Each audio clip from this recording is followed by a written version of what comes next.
Hello, नमस्ते. कसे आहात सगळे? छान ना? मी पण मस्त आहे.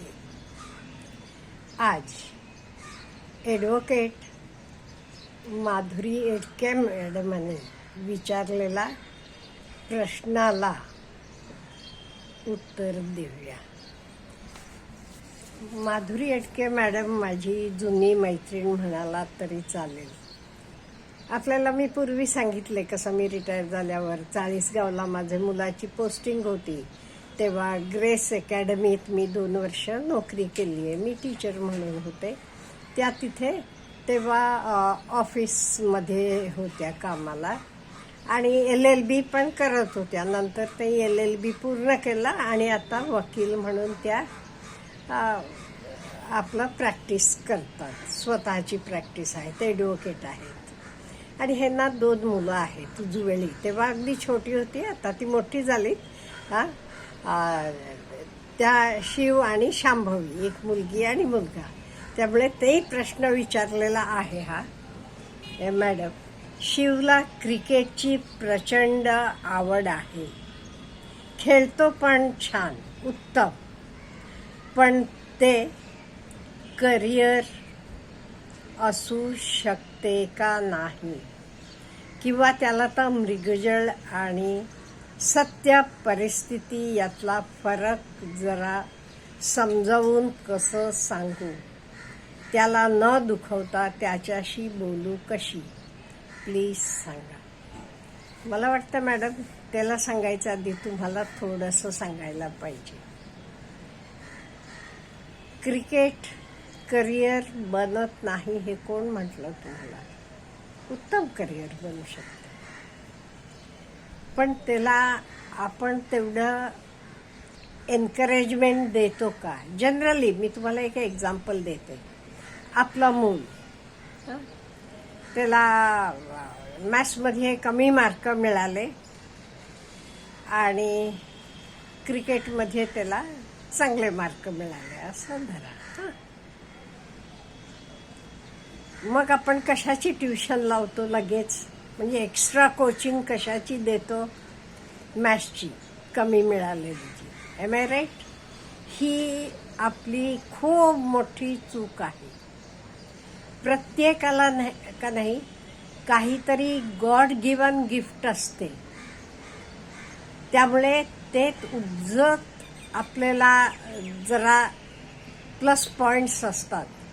त्याला आणि जास्त वाव मिळाला आणि अगदी आपण शास्त्रोक्त पद्धतीनं त्याचा अभ्यास केला, सराव केला की तेच आपल्याला यश लवकर मिळते.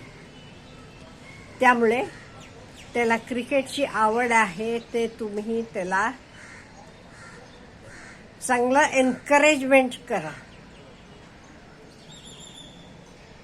का? म्हणजे आपण एन्करेजमेंट दिल्यावर तो आणि त्यात पुढे जाऊ शकेल. आमच्याकडे आम्ही परांडाला असताना स्वीपर होतो एक. त्यांचा मुलगा खूप छान खेळायचा. तेव्हा लहान होता तो, शाळेत जाणार. वारेगत पळायचा. आता नागपूरला बदली करून घेतली, तो मूळ नागपूरचा आहे. आता त्याचा मुलगा अंडर-19 मध्ये खेळतो. जस्ट विचार करा. त्यामुळे क्रिकेट म्हणा, कुठलंही काम, क्रिकेट असं म्हणत नाही मी, कुठलाही खेळ असू देत, काही असू देत, ते मुलांना आवड आहे आणि ते काहीतरी करू शकतील, पुढे जाऊ शकतील असलं की आपण त्याला प्रोत्साहन द्यायला पाहिजे. पण त्याचे बरोबर आपण काहीतरी बी प्लॅन पण असायला पाहिजे ना. त्यामुळे ग्रॅज्युएशन करू दे, त्याला काय आवडते तर, किंवा तुम्ही दोघे आई वडील वकील आहात, तुमच्यासारखं वकील होणार ते तर होऊ दे. त्याच्याबरोबर दोन्ही हे आणि करतात मुलं. अगदी तुम्हाला भीती वाटते ना, तुम्हाला वाटते नाही तर आपले सर्वच मध्यमवर्गीयांना असंच वाटते. माझ्यासकट मी म्हणून काही त्यातनं वेगळी नाही. आपल्याला वाटते काय खेळ हे काही आपलं करिअर बनू शकेल का? ड्रॉइंग काही करिअर बनू शकेल का? किती मोठं करिअर बनू शकते.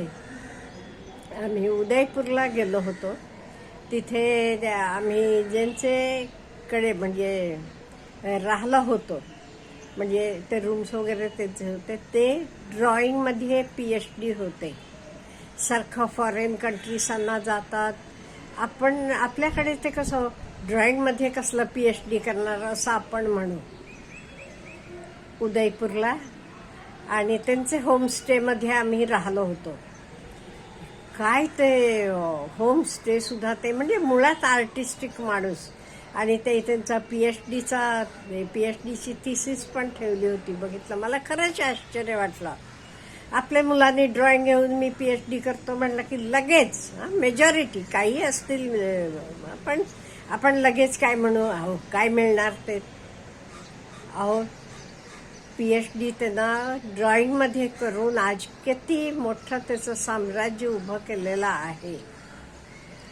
त्यामुळे हे कुठलंही कमीचं नाही. जनरली आपल्याकडे इंडियात एस्पेशली काय झालेलं आहे, आपण म्हणतो सगळं काही एकच आहे, अमुक नाही तमुक नाही सगळं म्हणतो, पण तरी ॲक्च्युअली आपण जरा बघताना जरा आपला बघण्याचा दृष्टिकोन काय असतो. आता एखादा मुलगा कॉमर्सला गेला, एखादा आर्ट्सला गेला, एखादा सायन्सला गेला, इंजिनिअरिंगला गेला, तेव्हा तुम्ही कोणाला हुशार म्हणता नॅचरली. मी काही एक्सप्लेन करत नाही, आपल्याला माहीत आहे. डिग्निटी ऑफ लेबर वगैरे म्हणतो आपण, पण ॲक्च्युअली आपण पाळतो का तर नाही. त्यामुळे आपण आपल्या मुलांना मोठं करताना त्यांची आवड आधी बघायला पाहिजे, पण त्यांना मिनिमम काय पाहिजे हे पण स्पष्ट सांगायला पाहिजे.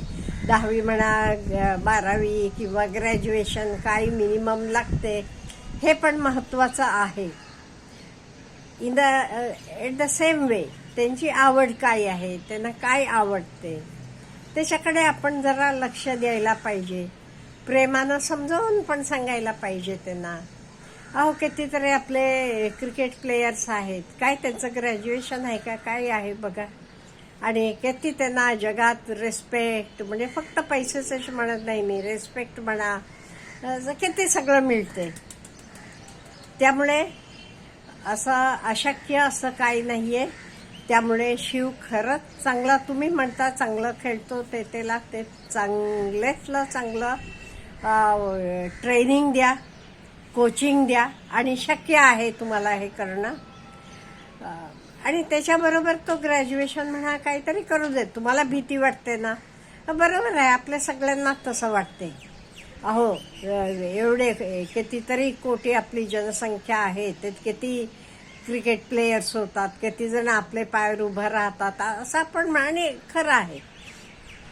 तरी त्याची एक आवड म्हणून, तर त्याला व्यायाम म्हणून त्याचं शरीर चांगलं ठेवेल, तो आनंदी राहील, हे सगळं बघा ना.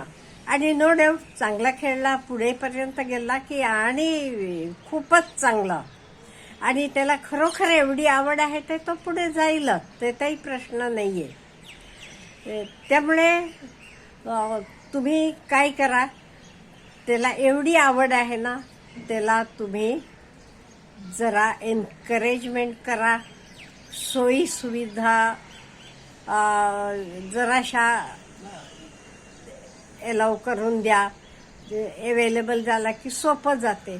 नो डाऊट फक्त सोयी सुविधा होत नाही, उपजत असायला लागते, हे महत्त्वाचं आहे. आपल्याला माहिती आहे गवास्करचा मुलगा काही गवास्कर एवढं झालं नाही, इवन सचिन तेंडुलकरचा मुलगा सचिन एवढं झालं नाही. सचिनचे घरची परिस्थिती काही आताच्यासारखी नव्हती तेव्हा, पण तो कुठून कुठे पोचला आहे का तुमच्या अंगात. त्यामुळे कोणा ठोक शिव पण खूप मोठा खेळाडू बनेल. त्याला एवढी आवड आहे ना, त्याला तो अवेलेबल करून द्या, अवेलेबल करून द्या. आणि असं नाहीये तो अमुक झाला, अमुक हे झाला तर तो यश मिळेल, अमुक नाही. त्याला आवड आहे ना, ते ती यश मिळेल. त्याच्याबरोबर तुम्हाला वाटतं ना, बरोबर आहे, आपण व्यावहारिकरित्या विचार करतो, त्यामुळे त्याच्याबरोबर करू देत, ग्रॅज्युएशन करू देत, पुढे होत LLB करू देत, त्याच्या आवडीप्रमाणे काय तर करू देत, पण त्याचे आवडीप्रमाणे त्याला क्रिकेट खेळू द्या. I wish him all the best. Have a good day.